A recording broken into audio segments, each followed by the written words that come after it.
Assalamualaikum warahmatullahi wabarakatuh. Assalamualaikum. Selamat petang. Okey. Dengar tak suara kita orang? Suara kami, sorry. Dengar tak suara kami? Kejap kita setting sekejap.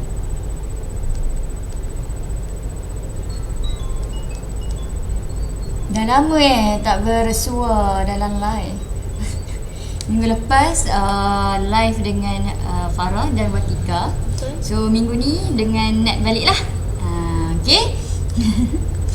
Okay. So petang yang indah ini, apa tajuk yang kita akan kupas, Nat? Okay.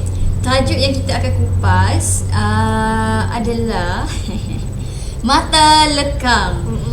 Pernah dengar tak mata kita pun boleh lekang. Lekang, kalau orang Kedah ni dia faham lah lekang tu macam mana kan. Kalau orang luar, okay, orang KL kita sebut mata tertanggal ataupun tercabut. Ataupun satu lagi terkoyak. Benda yang sama lah. Okay. Okay, mata lekang ni pun boleh terjadi bukan setakat kasut je lekang ya Farah. Betul. Mata pun lekang juga. First time macam dia dengar mata lekang. Ya. Kasut lekang. Mesti terfikir macam mana mata boleh lekang ni? Macam mana? Kan selalu kita akan terbayang mata terkeluar. Tahu? Mata terkeluar ni mata keluar daripada ni lah kan, daripada tempatnya. Ni mata lekang. Kan menarik kan tajuk ni. Okey. Dia macam ni lah Nak terang dulu kita punya anatomi mata secara ringkas tau. Secara ringkas. Okey, mata kita sekejap okey, Nak ada okey, benda ni. Nak ada benda ni. Okey. Bayangkanlah ni mata kita ya. Mata kita ni bentuk dia macam berbola lah. Kan? Alright. Okey, alright. Okey, mata kita ni bahagian depan sekali ada kornea, lapisan yang sangat sensitif dan dia transparent. Kita tak boleh tengok dengan mata kasar. Okey, sekejap nak buka ni. Okey, mata kita tak boleh buka lah macam ni kan. Ni replika je, senang sikit nak tunjuk. Okey, kalau korang perasan, okey, yang ni nak buang kornea. Okey, mata yang sini ni iris tau. Okey, ni iris. And then kemudian sini pupil. Pupil ni dia adalah satu kita kata kawasan di mana cahaya nak masuk ke dalam mata. Bila kita nak melihat, okey, cahaya perlu masuk ke dalam mata dan jatuh di bahagian belakang. Okey, bahagian belakang ni. Belakang ni adalah retina. Retina adalah lapisan belakang mata. Antara lapisan belakang mata yang ada lah. Okey, dan yang kat sini ni kan, dia buat macam ni kan. Sebenarnya ni adalah saraf-saraf kita, salur darah kita masuk kat sini. Dan kat sini lah blind spot. Okey, ada blind spot. Okey. So, dekat mana sebenarnya mata kita boleh lekang ni? Kan? Okey, mata kita macam mana dia nak kekalkan bentuk berbola dia? Akan ada satu kawasan di dalam ni di dalam tau. Tak boleh lah nak buka dah ni. Okey, di dalam ni, okey, di sebalik lapisan ni, dekat bahagian dalam ada gel. Gel tu nama dia vitreous gel. Okey, gel ni dialah yang mengekalkan bentuk berbola mata kita supaya tak kecut dan tak terlalu besar. Okey, dan gel ni pula dia perlukan pressure yang stabil. Bila kita sebut pressure yang stabil, sebab dia akan dia akan melengkapi lah ada gel dan dia perlu ada pressure.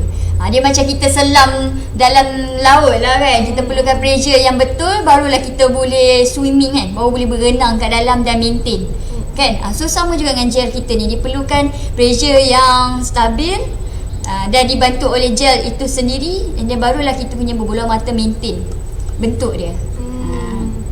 Kat sini. Okey. Lapisan belakang mata kita ni sebenarnya dia ada 3. Okey, 3 lapisan. So lapisan yang paling di bahagian dalam dia selepas vitreous gel tu, dia ada satu lapisan nama dia retina. So dekat retina tu lah ada sel-sel yang membantu kita untuk melihat tau. And then selepas retina kita ada choroid. Choroid ni yang lapisan warna hitam-hitam ni. Ni yang kita nampak warna hitam ni kan, choroid.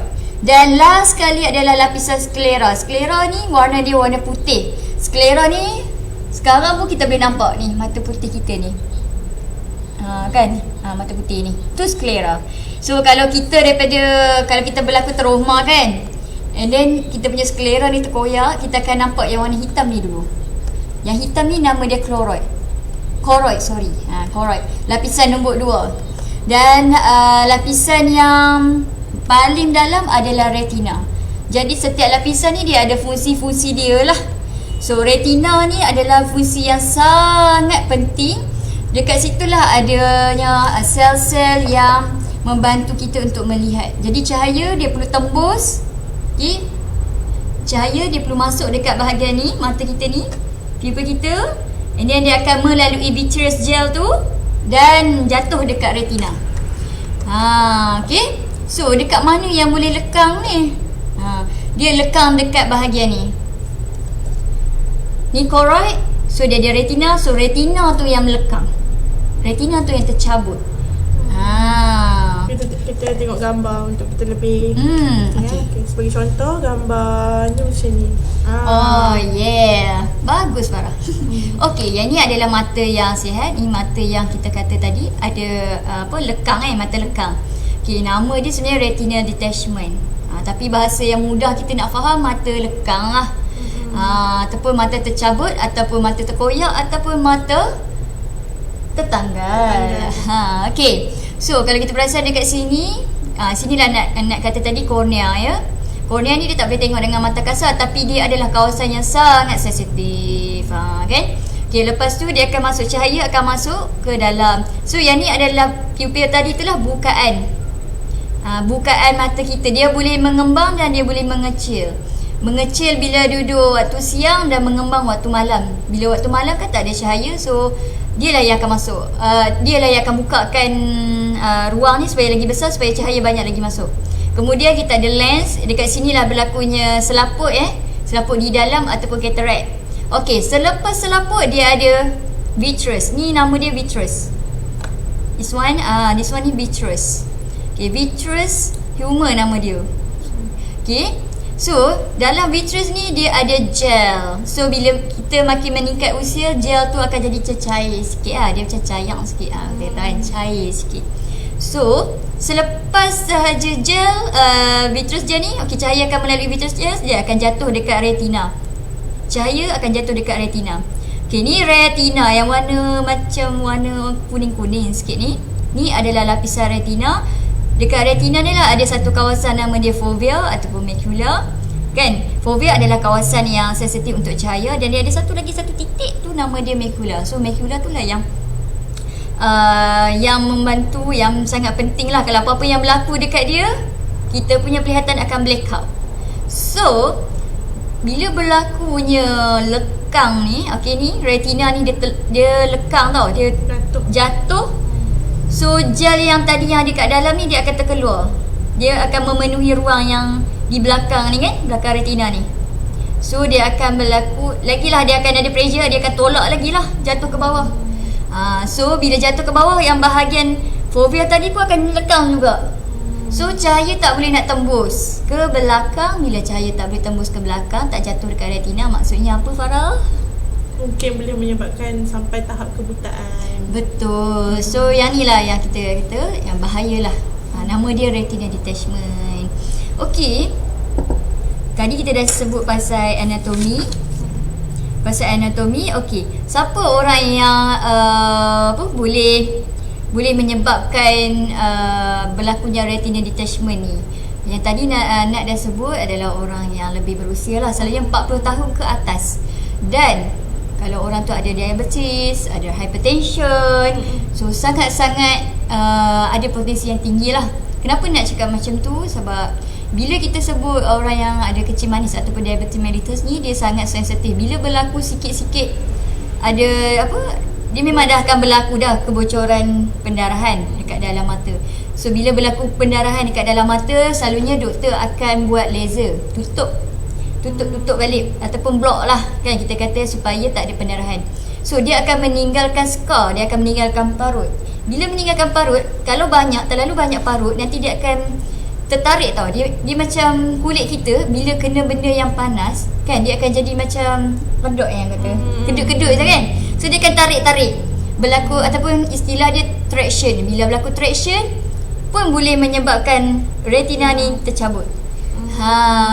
Okey. So begitu juga dengan orang yang ada darah tinggi ataupun hipertensi kan. So orang yang ada hypertension, macam nak cakap tadi, vitreous gel ni memerlukan tekanan darah yang tekanan darah yang stabil juga, supaya dia nak mengekalkan bentuk mata kita. In case kalau berlaku tekanan yang sangat tinggi, kita panggil IOP, intraocular pressure, kan.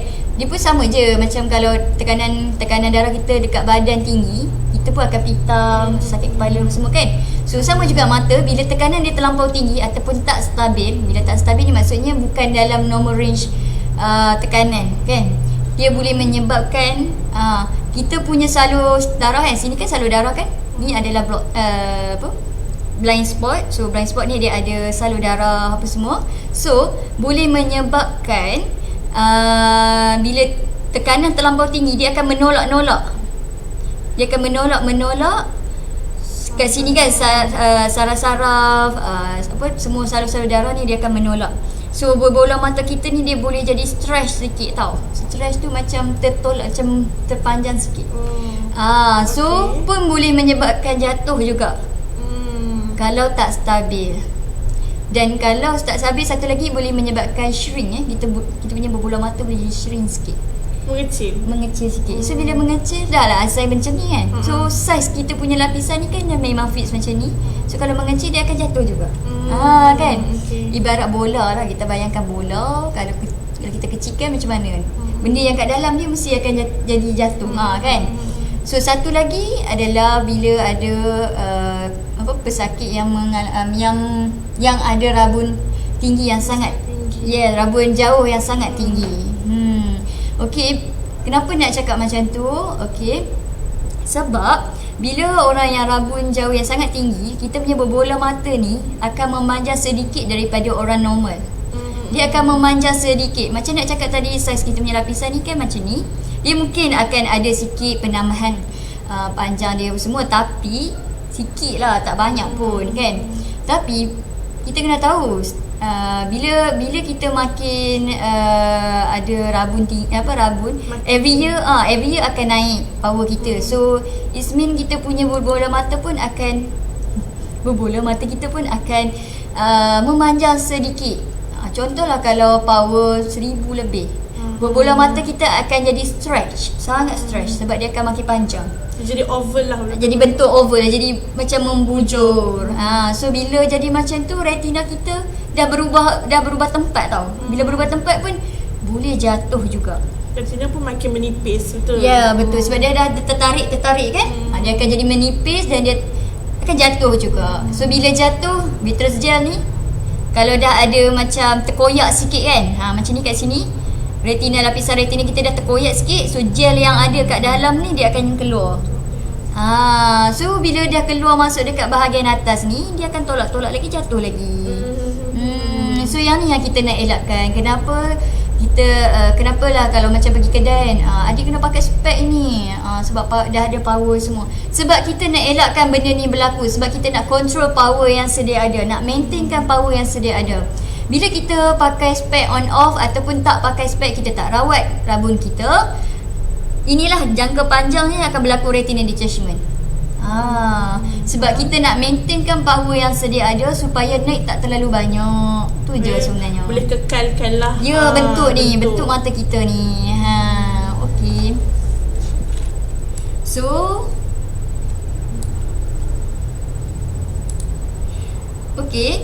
So tadi nak dah sebut dah siapa yang berpotensi untuk dapat retina detachment tadi ataupun mata lekang ni. Yang pertama tadi adalah orang yang berumur 40 tahun ke atas, dan yang ada diabetic mellitus, yang ada hypertension, okey. Dan yang orang yang ada rabun tinggi lah. Rabun jauh yang tinggi. Rabun jauh yang tinggi. Okey.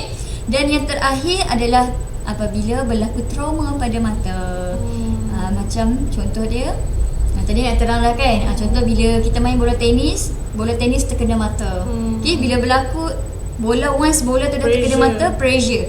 Dia jadi macam macam kita terhantuk pun boleh jadi juga tau. Sebab dia ada pressure. Yes. Dia macam terhentak kan. Jadi bola mata kita pun terhentak, jadi dia bergegar kan. Bergegar, so dia boleh jatuh juga. Okey, so ni 3 sebab penyebab utama lah kita kata boleh berlakunya mata lekang ni. So mata lekang ni sangat bahaya sebab boleh menyebabkan kebutaan untuk jangka masa yang panjang lah. Ya. Tapi jangan risau, kita ada rawatan dia kan. Okey. So macam mana kita nak tahu mata kita lekang ke tak? Farah tahu tak? Salah satunya mungkin antara kita boleh masuk pada simptom-simptom lah. Ya, kan? betul. Simptom kita ni ada mata lekang ke tak. Okay. Macam mana kita nak detect kan? Mungkin salah satunya kita boleh tengok kita dah start rasa nampak macam benda cacing-cacing dekat di mata. Okey. Macam dekat bawah cahaya matahari tu dah perasan macam ada benda yang berterbangan, macam bentuk cacing-cacing, macam nyamuk pun ada betul Farah. Yang tu nama dia floaters. Yes. Kita macam akan ada satu perasaan macam ada benda dalam mata kita. Macam kita nampak, kita rasa macam kita nampak benda tu, tapi bila kita buat macam tu tak hilang-hilang pun, dia macam stay je kat situ kan. Ikut ada ikut lah kan, ada kat luar tak. Okey, dia ada kat belakang. Benda yang macam bentuk cacing-cacing, macam nyamuk apa semua tu sebenarnya daripada vitreous gel tadi lah kan. Vitreous gel tu bila lama-lama dia akan makin mencair kan. Kemudian dia bercampur pula dengan sel-sel mati. Okay, dekat lapisan retina kita tu setiap hari sel-sel tu akan regenerate yang baru tau.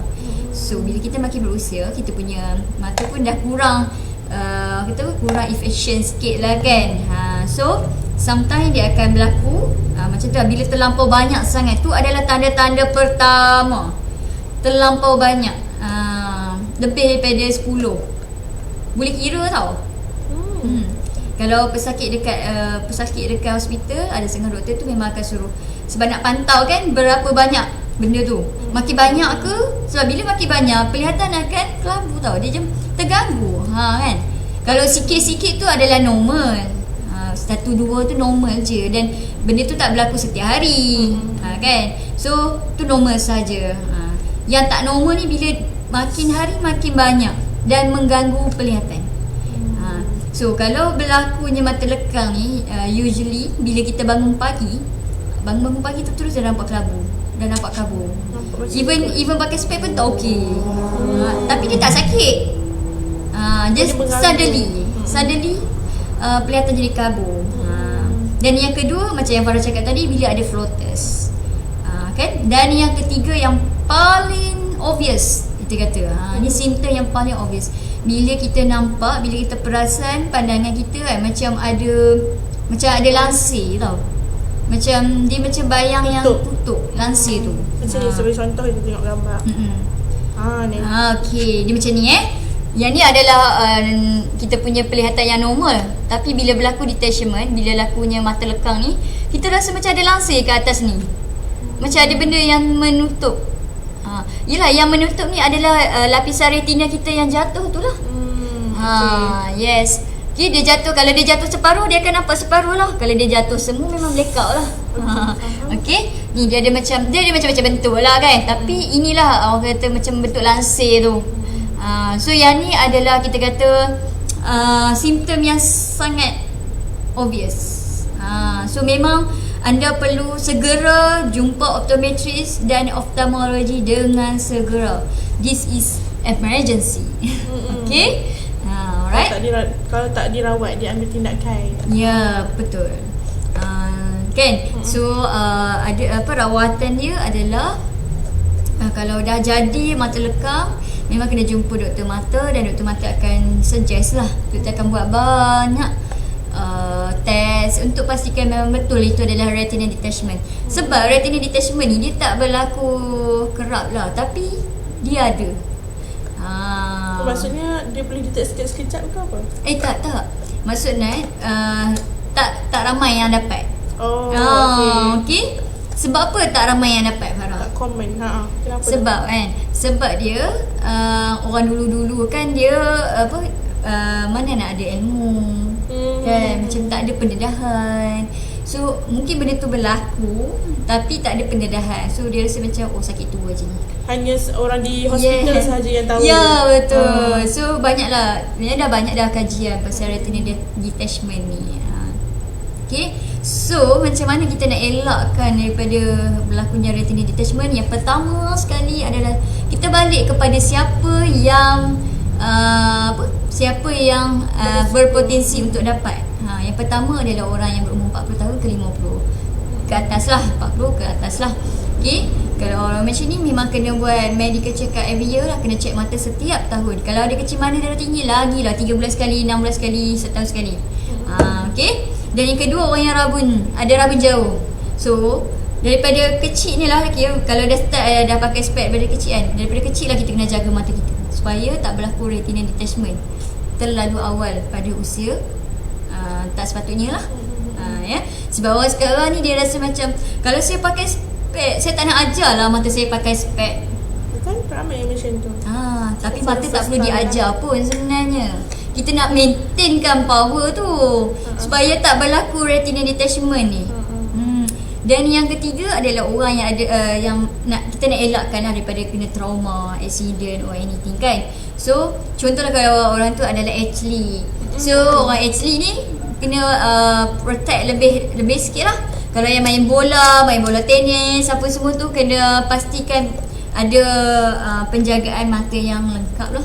Pakai goggle ke ataupun pakai cap kan. At least kalau bola datang pun dia adalah sikit tak kena lah mata secara direct tu. Pakai spek kan, supaya tak directly kena mata.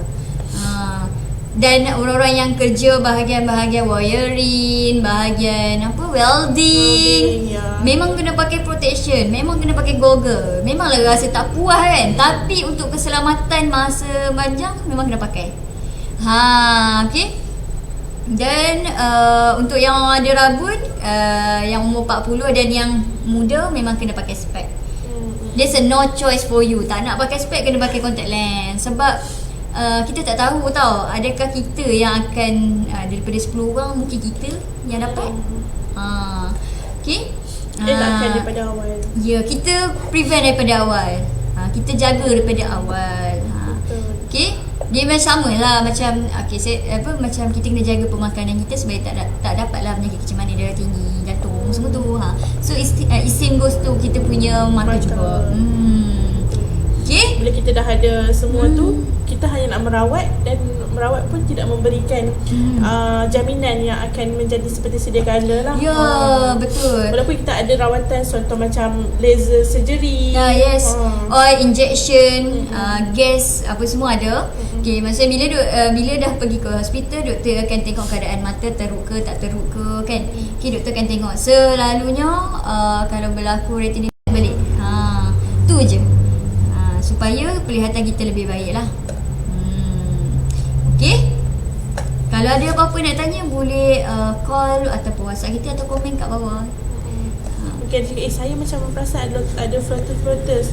Dah mula rasa macam ada benda yang mengganggu dalam penglihatan. Yes, ada boleh datang ke Raudah, kita boleh check belakang mata anda sihat ke tak kan.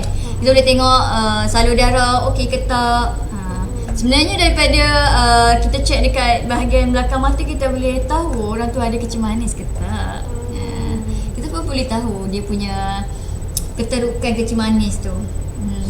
Sama juga dengan darah tinggi, kita boleh detect. Dengan tengok mata semua. Ya, betul. Jenis penyakit. Sebab benda tu ada kat dalam badan kan, sama je lah. Sebab darah yang mengalir dari tubuh badan kita pun akan mengalir kat mata juga. Kan? So kita boleh detect benda tu.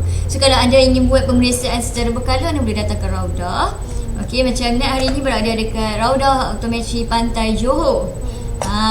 Dan kita ada 2 cawangan, satu lagi dekat yang tu HQ, dekat Jalan Sultanah Sambungan, sebelah je dengan klinik Dr. Noria.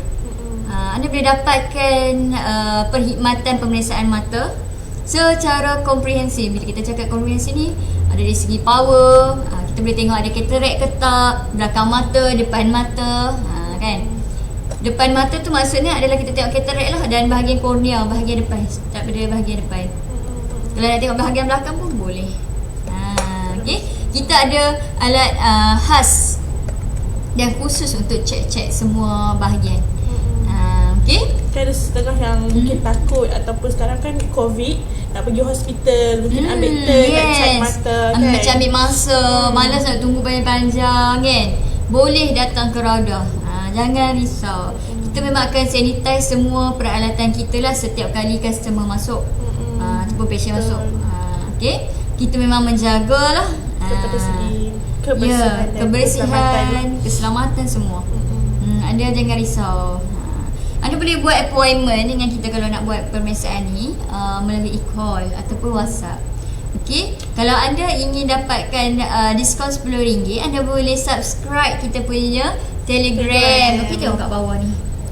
Raudah Optometry Alostar. Okey. So tajuk hari ni sangat-sangat best. Okey, bukan kasut je lekang, mata pun boleh lekang ya. Okey. Kalau tak ada apa-apa, kita nak tutup lah live kita petang ini. Okay, itu sahaja daripada kami. Okay, kalau kata anda rasa benda ni bermanfaat, boleh share kepada rakan-rakan ataupun mak ayah, ataupun mak atau ayah, ataupun kawan-kawan kan yang ada mak ayah, saudara mara. Boleh kongsi pasal mata lekang ni, sebab yang berisiko tinggi adalah orang yang berumur 40 ke atas. Mak-mak ayah kita lah. Okay. Itu sahaja untuk hari ini. Semoga bermanfaat. Dan ya, hati-hati, stay safe, okay, daripada COVID. Pakai mask selalu, jaga jarak 1 meter. Itu masa bagi orang buat live, jadi kena rapatlah sikit. Okay. Terima kasih semua. Bye. Jumpa lagi. Assalamualaikum. The inner eye is filled with vitreous. As we age, the vitreous becomes less like jelly and more like liquid. Usually the vitreous is only loosely attached to the retina, so as the eye moves, the vitreous moves away from the retina without causing problems. Sometimes, though, the vitreous pulls hard enough to tear the retina. Fluid passes through the tear and lifts the retina off the back of the eye. This is called a retinal detachment. During a vitrectomy, your ophthalmologist makes a tiny incision in the sclera, or the white of the eye. A small instrument is placed into the eye to remove the vitreous gel.